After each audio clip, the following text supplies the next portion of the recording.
महाराष्ट्रातले उद्धव ठाकरेंची इज्जत काढण्याचं काम राजरोस पद्धतीने सुरू झालेलं आहे।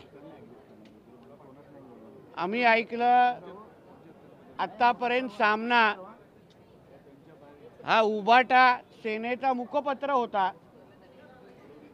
पण उद्धव ठाकरेचीच लायकी आणि इज्जत काढण्याचं काम सामना वृत्तपत्रामधून होत आहे। आज एक बातमी छापून आलेली आहे सामनामध्ये, ज्याच्यामध्ये निर्भया दामिनी पथकांच्या नियमाहून अधिक मोबाईल बंद।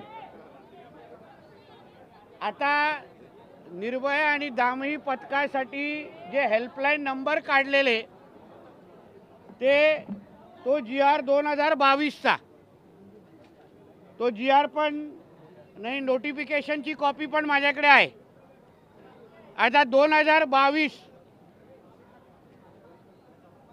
2022ला मुख्यमंत्री हे उद्धव ठाकरेच होते।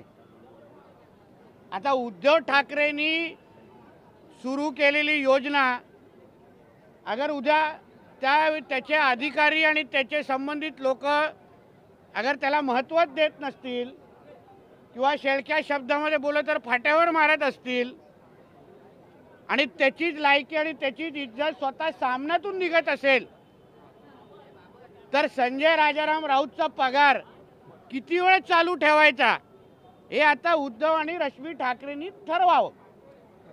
ह्याच्यामध्ये काही त्रुटी असतील तर आमचे मुख्यमंत्री गृहमंत्री सन्माननीय देवेंद्र फडणवीस साहेब या त्रुटी निश्चित पद्धतीने दूर करतील। सगळ्याचे सगळे नंबर कसे चालू राहून आमच्या महाराष्ट्रातल्या माता भगिनींना मदत आणि सुरक्षा कशी भेटेल यावर निश्चित पद्धतीने आम्ही लक्ष घालू। पण या नंबरवर उद्या अगर डॉक्टर सपना पाटकरनी पण अगर फोन केला तरीही तिला मदत निश्चित पद्धतीने आमच्या बहिणीला दिली जाईल, जी मदत उद्धव ठाकरेंनी त्यांच्या काळात केली नव्हती। म्हणून अशा पद्धतीच्या सामन्यामध्येच बातम्या छापून स्वतःच्याच मालक उद्धव ठाकरेची लायकी काढण्याचं काम संजय राजाराम राऊतनी